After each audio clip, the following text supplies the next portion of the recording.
Thank you so much for joining us this Thursday afternoon. My name is Neil McNamara. I run Grimco's Demo Center. I'm based out of Chicago. And today we're bringing you a webinar presentation where we're going to explore, discuss, examine, work through it, the amazing powers that you can get printing white ink with HP Latex. It's been a minute here since HP has launched a machine with the introduction of Generation 4 latex printers. Amazing color vibrancy, improved workflow solutions, things like that. But the ability to print with white ink was something we never had with HP Latex before. And HP has nailed white ink printing on their machines. So we're going to deep dive into that, let you know how effective it is and what you can do in your production environment to really bring added value, value-added jobs, produce things that you're just not capable of without a printer with white ink. On the line with me today is Robert Basford. Robert, you want to take a second and introduce yourself? Absolutely. Thank you, Neil. Hi, everyone. My name is Robert Basford. I am located in Sacramento, California, where we have our newest distribution hub location opened in early 2025, where we have 100,000 square feet of supplies for digital, apparel, sheets, boards, you name it. We got it, and looking forward to helping. There we go. And so Robert's on the line to answer answer any of the questions you guys come across as we're going through this presentation live. So hit him up, make him busy with the keyboard there, and get him all the questions. We're going to save a little bit of time at the end for Q&A. And I told Robert, hey, if something sounds appropriate, go ahead and interrupt me right away. We'll throw this thing off the rails and go the other direction with it. So keep him busy on the keyboard, asking all the questions. And at the end of this, if you still want some more information, you want a more personalized one-on-one demo, that's what I do. I've been working with Robert for years, even though he's on the other side of the country here, as well as all the hardware software folks throughout the entire North America, because I also work with our Canadian team. To do personalized one-on-one demos of the equipment. We want to make sure we're pairing you up with the right piece of equipment. We want to hear about your workflow. We want to hear about your struggles, what you're looking to get out of a new printer purchase. You can always visit grimco.com, or you can give us a call, 1-800-542-9941, and we could set up a more personalized view. But without any further ado, let's dive into the amazing stuff about HP Latex and white ink printing. So the machine behind me here is the 830, and the new printer models that HP has launched, the Generation 4 HP Latex roll-to-roll machines. There's three models specifically. 630 is their entry level. It's a single head, also has the option of white ink. The 730 is their production machine, but it utilizes 1-liter ink cartridges. The 830, exact same specs, head configuration as we have on the 730, but it utilizes 3-liter ink boxes. And so it's your kind of a good, better, best scenario based on your workflow solutions. It doesn't really stop there, though, because HP really takes latex ink technology and has it in a bunch of other formats. So the step up from these machines, I guess, would be their all-in-one printers, where we have the R530. And then its bigger brothers, the R1000, the R2000. So those three machines allow you to print not only roll to roll, but also direct to rigid substrate, still utilizing HP Latex ink technology. And then on the large roll to roll side, I have a machine called an FS printer, which basically is a 10-foot wide version of this machine too. Again, still utilizing that HP Latex ink formula. So everything we're going to talk about in today's presentation as far as white ink, for the most part, applies to those machines as well. So anything I'm doing, single layer printing with white, double, triple, 3-layer printing, I can do that on rigid material in my R series, or I could do a dual roll on my FS series. The only difference, I just want to make this distinction, the 630, they're HP's, I'm pointing over here because that's where the machine's located. The 630 does have one little caveat to it, that it cannot do 5-layer printing. We're going to talk about that here in just a minute. But because it only has a single print head for each color channel, as well as the white channel, it can't segment that one print head into 5 different components. And so I'm limited in that aspect. So let me describe the possibilities, or the different things you can do with HP Latex White, and why it's so amazing. There are exactly 5 different ways you can print with white ink. You can print white by itself. We commonly call that spot white. You're printing all of your white channel. You're not segmenting or splitting your print heads at all. You're printing all with white. Typically, the application for that would be you're printing onto a clear material, and you only have the need for white ink. You're not doing a layered process at all. Here's a nice static cling print where I just printed using white ink. And so the application on this is, hey, I'm going to stick this up in a window. Rather than cutting this intricate detail out of cut white vinyl, applying transfer tape, weeding away my negative, applying transfer tape, and sticking this up in a window, I can just print my white ink, and I have a solid surface graphic The use case for this would be, imagine store hours. You're going to put store hours in the front side of a retail outlet. You can just print that as one solid graphic. Heck, you can even mount it on the inside of the window, and everything's going to be viewed through that glass on the outside. It's going to protect your graphic longer term, but just applying white ink on there. Very useful. The other use case of that is, hey, maybe I got colored vinyl. I want to take a nice roll of 3M 2080, and I'm going to use this in some sort of vehicle wrap application or some sort of decorative sign. I want to have the blackest black I can get on there, maybe a cool metallic silver finish, some sort of colored vinyl. I could print white ink directly on there and have that nice contrast of white ink. One of the things I'm going to dive into with HP Latex is how you can control that opacity of the latex white. So for me to take a roll of black 2080 and put down enough white on there to where I'm blocking out that black of the material itself, not a problem at all. It's just a matter of controlling that speed, ink density, temperature to get me that saturation level of white ink that I'm looking for. This next sample I want to show is another thing you can do with white ink.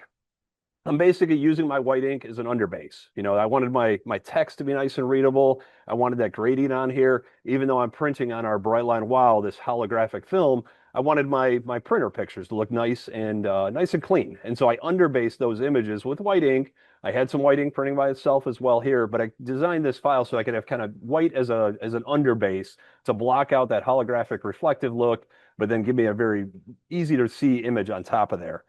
So that's number two way of using white ink. The other side of that is reversing this process. So in this process, I laid down white first, color on top. The reverse process would be my color first and my white on top. This is really good for a second surface application. So imagine you're doing a piece of acrylic and you want to do a standoff project. You want to have it mounted on the wall, but the print is on the underside, not the first surface, it's on the second surface. You're going to reverse that order. You're going to lay down color first, you're going to lay down white second, and then it gives you that nice, you're using maybe P99 acrylic and you mount it with a clear or an optically clear vinyl on the back side. It gives you a nice presentation where it's protected. Some people can't come in there and scratch your image off. It's behind the glass, basically. Then the third application, I'm sorry, we're up to four. The fourth application for white ink in a workflow producing signage and graphics would be 3-layer printing. So color, white, and then color. And so here I have, again, it's a clear material. You can see the edge of my material is clear on here, but I printed this in a color, white color formula. My text reads correctly on one of the sides, but it's an exact mirror image on the other side. So it doesn't read correctly or display correctly on either side. This application is really good for a backlit display.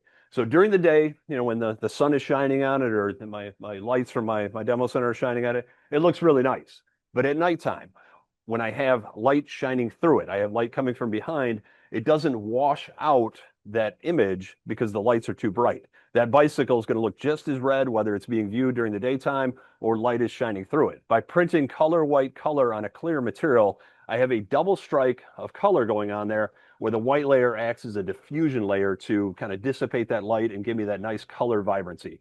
And again, I can control the opacity of that white layer. So if I'm printing a very shallow cabinet where the light is very intense and very close to this image, I can put a richer saturation of white in there to give greater diffusion.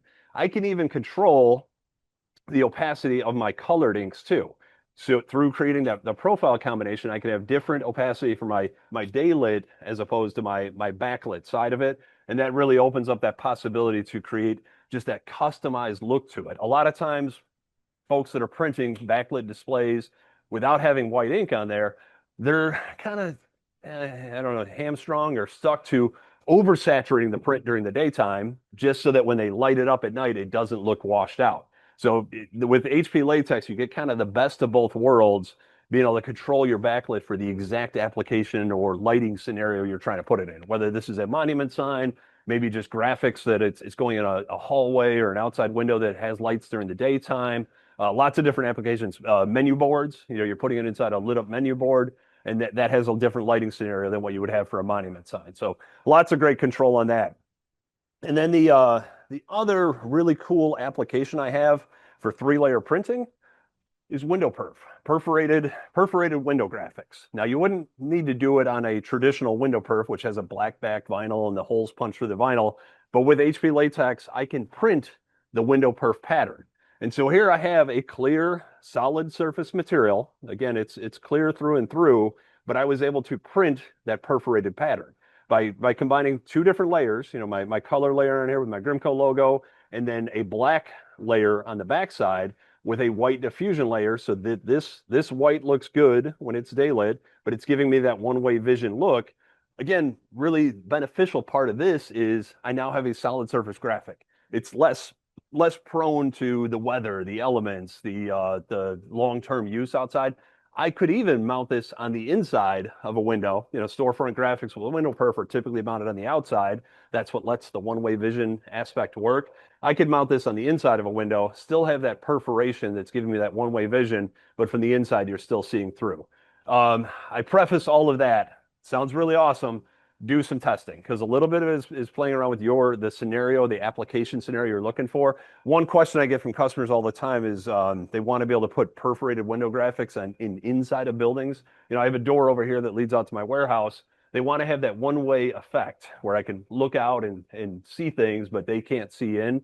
There has to be a light differential from one side of the window to the other. This is why it works really well in retail store windows is because, yeah, during the day, that perforated, people can't see in, but you can see out. At nighttime, when it's dark outside and light on the inside, that perforation basically disappears. You're not really getting that one-way block. So yes, you can print a perforated window pattern with HP Latex. The machine has the ability to it, but just do some testing, some due diligence for your exact scenario, your exact application to it. And now here we are on to the fifth. My most exciting way of printing with HP Latex is color, white, black, white again, and then color. And so this allows me to, hey, I could stick this up on the outside. Everyone knows what the hours are for Grimco, but on the inside of my window, I can have a completely different image. So this is 5 layers of print.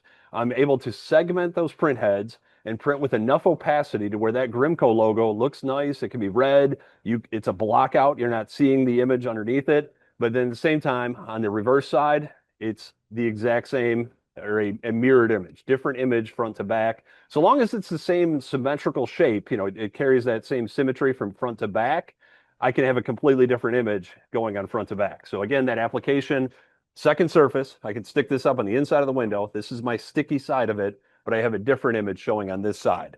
This is done in a single process. I printed this on, I think it's an easy dot material. I'm not sure what material it is, but it can be used on static clings, any kind of clear material. It has the backer paper on it, and this is one time through my machine. The machine is segmenting those print heads into 5 different segments, and this is that process that can't be done on the 630, but can be done on all of other HP Latex machines in their portfolio. It splits that print head, and it's slow. It's not the fastest print speed at all, but splitting that into 5 different sections, laying that ink down, one right on top of the other, curing, or at least partially curing the layer before it stacks the next ink on top of there. Zero labor. I can do some of this, some feature close to this, maybe not where I have a graphic standing on its own. I can do this without having white ink. I can print on a reverse on a clear material and then pair it up with another opaque material that has white, white-based material, pair those 2 pieces up, and that would give me a double-sided graphic without clear, but it would give me a double-sided graphic to some degree. That requires a good amount of labor. And 2 materials. I have to print my clear reversed. I have to print my white regular reading, and then I have to marry those 2 pieces together. Then I have to be able to cut them all apart. This process, the labor it requires is I click print on my printer and walk away. The machine does it without any labor and allows you to do that standalone. I have an image standing alone in clear material. So it really is amazing that 5-layer print application for those retail storefront windows where you want to have a different image. Hey, here's our store hours, and then thanks for visiting. We'll see you again soon. It allows for that really neat application. Hey, Robert, how was that covering the 5 different ways of white ink? I think that was perfect, honestly. Okay. You crushed well, it. on my printer right now, I am running 3-layer printing. So I have a roll of our Brightline, I believe it's our Brightline 3205 loaded in here now. And I'm printing 3-layer printing. Can we spotlight that other? Is it spotlighted? Let me just a second. On the There we top go. right, All yeah. right. So what I've been running here on this machine is 3-layer printing. So it's laying down color first, white again, and then color on top. And like I said, it's doing it one time through the machine. The fan array you see up top here, that is the big improvement that allowed HP to do that. So what those fans are doing is pre-curing or pre-drying those layers of ink before it goes down. All of latex printing is speed, ink density, temperature. So having that fan kind of preheat or pre-warm the ink, it allows you to stack those multiple layers on top. But that really is kind of the secret to success, is getting that print zone temperature stabilized so I can lay down my color, have that partially cured before it lays down my white, have that white layer partially cured before it lays down my color on top. What I wanted to do today is kind of walk you guys through a couple different scenarios or show how it happens, show how that magic happens. I'm going to share my screen over here on my production console and show you exactly how I worked this up, or how I made this magic happen. So let's share the screen over here. So it really starts with your design file. So first off, to create this 3-layer printing that I'm running behind here, these birds that I have on here, I have 3 artboards. So artboard 1 is the top layer. Artboard 2 is my white layer. And then artboard 3 is my bottom layer that's going to go on there. And so when I create this design in Illustrator, I'm calling out exactly where I want the white ink to be. If I have those complicated, intricate shapes where I'm doing knockout, I'm doing some other pieces along with it, it allows me to create it quickly and easily here. From there, I simply bring that file into Onyx and I open it with a quick set. I'm gonna dive into quick sets here in a minute because it's something that's near and dear to my heart. Anybody in a production setting, hopefully you're doing repetitive thousands of different files at a time and you're keeping yourself really busy. The only way to stay on top of that and be effective and productive and profitable is utilizing quick sets. So what quick sets allow me to do is do repetitive tasks. I want to get these same results every time to hundreds or thousands of files quickly and easily. Setting up a quick set for what you're trying to accomplish is key. So I'll dive into that in just a second, but let me open up this file, which I've already processed. I've been printing over here. Open this up in a job editor and kind of show you the things that if you don't have a quick set, you'd have to click all these buttons to make the magic happen. So the first of which is choosing my material. So here, self-adhesive vinyl, generic self-adhesive vinyl. This is a profile that is readily available on your machine, ready to go. I can clone it and rename it. And actually, I want to, if we have time allows, I want to walk you guys through that process as well. So I can call it specifically for the material that I loaded on here. The next is choosing my print mode. So I have lots of different options of print mode availability here. 3-layer, 5-layer, a couple different opacities already built in here for my 3-layer. I really only have one option available for 5-layer printing, but then I have a couple underflood, overflood opacities. Again, it's based on what you're trying to achieve. And this looks like a lot here, but this is not a limit to what you can create on your own. HP Latex has done a really good job of making it really, really easy to understand, easy to actually perform for the end user, the operator of the machine, to create these customized profile conditions.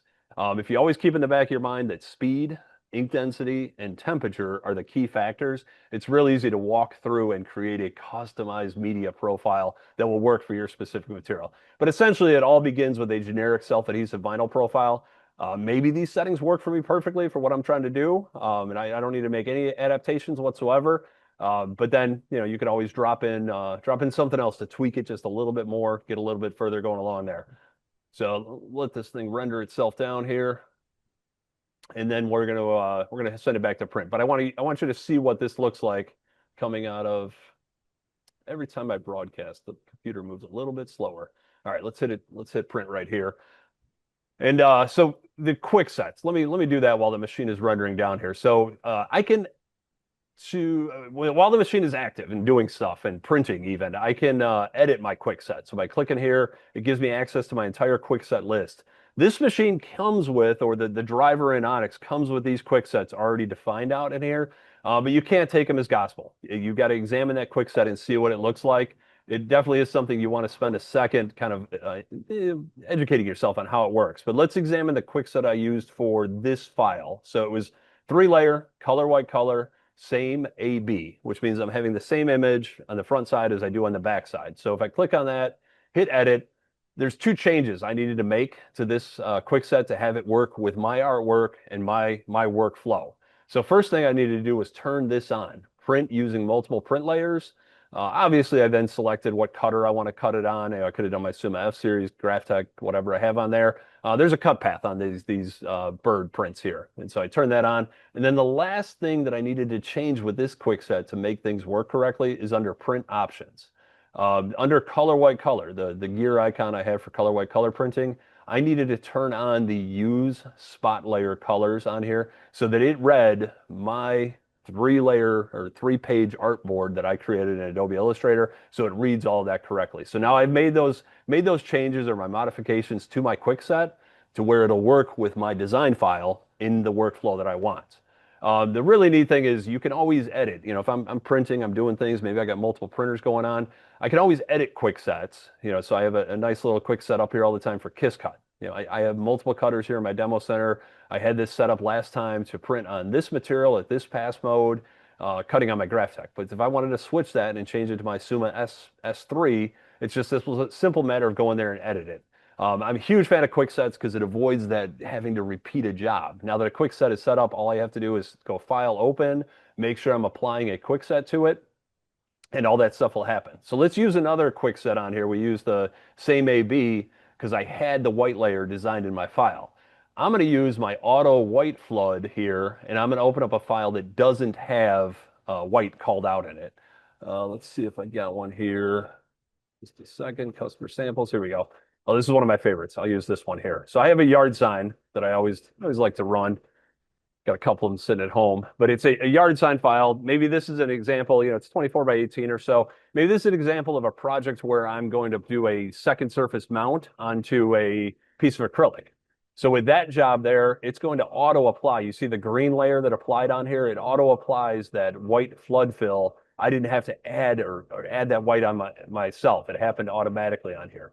Let's take a look at this one here. I have my 3 layers set up here. My top layer is the birds. My middle layer is my white. Give that a second to render.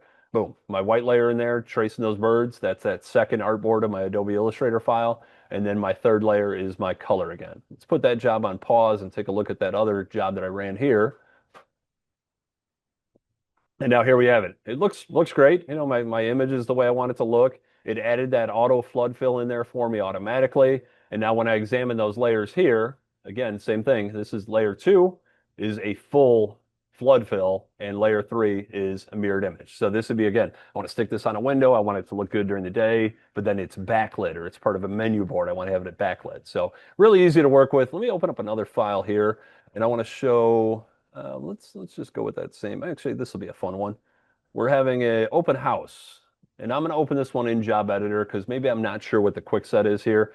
Opening this up just straight into Job Editor. So Job Editor is what lets me do all that boring clicking, the clicking that I have to do every time I want to do something with a file. So I opened this into Job Editor, applied all those settings that I wanted to apply before. I'm going to go to Color Correction tab because maybe I don't want to do a flood fill. This is how I would do that process if I did not have that quick set up correctly. So here we're having an open house down at our Charlotte branch, and I want to add a spot layer fill of just filling in the image area. So I'm going to print these double-sided. I don't want the part that's showing white. I don't want that filled in with white. So I can just use my RIP software to fill in that colors. I can always choke back my pixels, maybe diffuse the edge a little bit so I don't see any white accidentally poking out. It gives me a little bit of control working with the RIP software to do it. So using the RIP software to generate your spot layer color is generally going to be a flood fill, image fill, and somebody let me know in the chat when you would use non-image fill. Because then the CMYK being put around here would just kind of wash out. So I've always found with RIP software, I'm either using flood fill or image fill to create my white layer. I have not found a useful application for fill non-image area, but I'm sure somebody has it. But real quick and easy to kind of work with your software from there. Robert, I haven't been following the chat. I've been seeing that number blow up. Any questions come through the chat you want me to cover? We got a couple. First one is, can white ink help me compete against UV flatbeds for window and rigid applications? Oh yeah, 100%. That is one of the biggest selling points or feature benefits of HP Latex White is that it really looks has a really amazing opacity. When it's lit up, it looks really, really nice. especially if customers are viewing it up close. Imagine you're doing a three-layer backlit display, like a menu board, where people are literally standing right there, seeing that light come through that image. Latex is so smooth, such a smooth pattern to it. The other big benefit is non-yellowing. When you compare HP latex white over a UV white, white ink is crushed titanium dioxide. It's what makes up white pigment. Whether it's a latex printer, UV printer, any type of printer that has white ink in it, crushed titanium dioxide is a heavy particle, heavy sediment. Always wants to, I don't know, clog. Basically, is what it comes down to. On UV printers, that's what requires you constantly purging ink out of a UV printer. Is because, yeah, you leave that ink sitting long enough, that crushed titanium dioxide is going to, I don't know, leach its way out of the carrier fluid and cause problems. But then the other side with UV print, where latex has a distinct advantage, is non-yellowing. Latex is a water-based ink formula, so it's got a water-based carrier in there, whereas UV ink has a photo activator. That's basically what lets that ink set up when it's exposed to the UV light. Those photo activators are not pure white, and they're not clear either. They typically have a little bit of a yellow tinge to them, and so whether the white ink looks yellow from the get-go, but if it's exposed to any outdoor elements, UV ink typically turns yellow over time because they add a blue dye to the photo activators. The blue dye eventually leaches itself out, and then that's how you wind up with white ink. So I hope that answers your question nice and easy. That's the benefit of latex white, is it's a pure crushed titanium dioxide, non-yellowing, and it on demand too. I guess that was the part I was going to go to next. When I'm not using, I just ran these prints. They're amazing. When I'm not using them, I fully remove my white ink print heads from my machine. So I want to spend a few minutes. I know we're coming close against the time. I want to spend a few minutes and show you the interface for the machine. One of the really neat benefits of HP Latex is jobs that I've previously printed are now stored in my history. So the control panel over here really lets me see what I'm printing. So here's that job that I just printed. Here's my first layer of color. There's my middle layer white, second layer white on here. And it looks amazing. This allows me to take this job, take it through my cutter, make sure it meets my applications, make sure it's, hey, the right opacity of light. But now I need hundreds of thousands more of these. I can just come right in here, hit reprint, and then reinitiate those hundreds of copies. All of my settings are the exact same in there, ready to go. So this really helps you in a production setting. Complicated. 3-layer, 5-layer printing is not straightforward printing. It can be a little complicated, but it lets you see, hey, are my things set up correctly? And then once I get it dialed in and I have to repeat that job over and over again, hundreds of times, I do that all right from there. I'm not tethered to my RIP software to make the machine operate. I could let it run for hours, days at a time, and I'm pulling all that data right from here. So sketchy internet connections, different workflows in your shop, gives you a reliable method of going through print. Well, Robert, I think I'm about wrapped up, and I like keeping these things nice and tight. I Yes, appreciate sir. the time everyone gives us to attend these webinars live. Are there any Q&A or any questions come through that we want to cover before we jump off? Definitely. I did have a couple quick ones here that were sent in. Do I need special media to start offering higher end white ink applications? Is there any special medias for this white ink? Nothing special. It's one of the keystones of HP Latex is the media versatility. Coated, uncoated. There's a few outliers here that maybe not you're going to get the best adhesion, but for the most part, all of your standard medias, especially if it's a bright line product, it's going to work with HP Latex. Media versatility is one thing that has kind of set HP apart. You could pretty much print on everything. It's just a matter of developing that recipe, with the exception of maybe a couple weird coating films. But for the most part, your standard films, Brightline 3205, we have a 3224, which is a 6 mil version. We have a 3205R, where it's a removable vinyl. Lintec is another very popular, if you're looking for an optically clear material as well. Lintec has always been the forerunner of those optically clears. They actually have a very specific latex that works as a good optically clear Lintec film. So questions on any of that, please reach out to your local Grimco sales rep. We can make sure we're pairing you up with the right media for that application. Like this, I honestly don't remember. I might have to call my Grimco rep. I don't remember the product that this was. This is it's got a dot pattern on it. Let's see if I get that to focus. Dot pattern on it that makes it very easy to apply without, it doesn't need a wet apply. You don't even need to be a squeegee technician to get this up on a window and have a bubble-free application. But very nice product. What else we got, Thank you, Robert? Neil.